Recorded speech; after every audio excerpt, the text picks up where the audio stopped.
Good morning, everyone. I've been asked to speak a little bit on what this church means to me, and luckily for all of you, I wasn't able to be here in person, so I'll be able to keep this under an hour and a half. I'm always happy to speak about why this church is so amazing.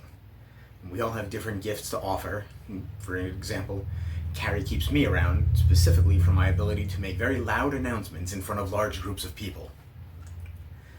There are plenty of avenues we could explore right now for a reason as to why we're awesome, but the one that I'm always most drawn to is our open and affirming attitude. We're a church who welcomes anyone and everyone, like it says on the sign. No matter who you are or where you are on life's journey, you are welcome here.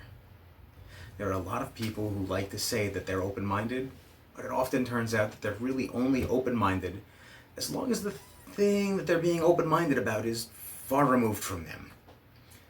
People are very often uncomfortable with the things that they're not familiar with, the things they don't understand.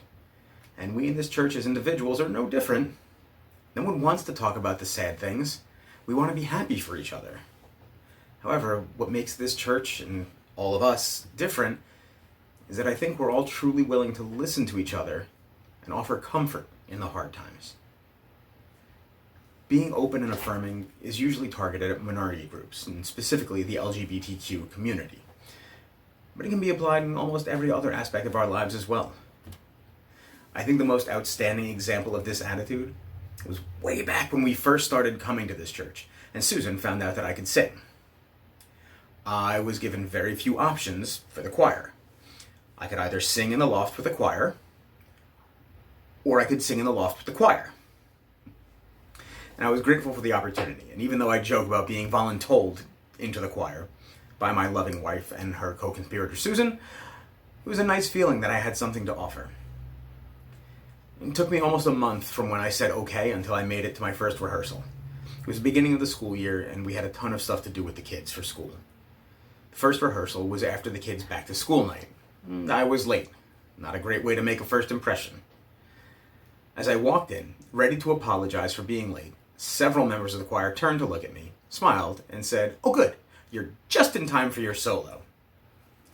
An icebreaker, to show that there were no hard feelings and I'd be welcome in this group.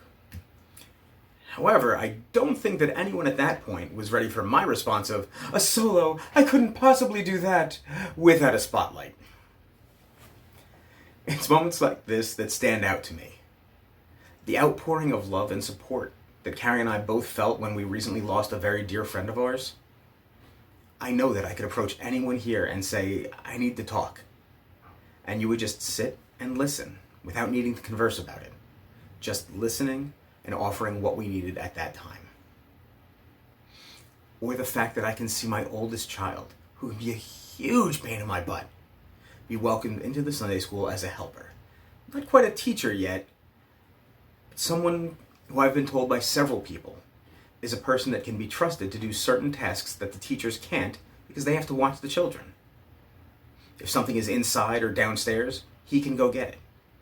If someone who is in the church needs to be brought over to the Sunday school, he can be trusted to go and get that person subtly, or as subtly as a 13-year-old can be.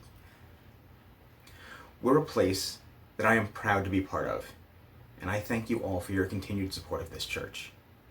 Thank you all for listening to me ramble. I know you didn't really have much of a choice in the matter, but that just goes to prove my point again. You all did a great job listening. Thank you.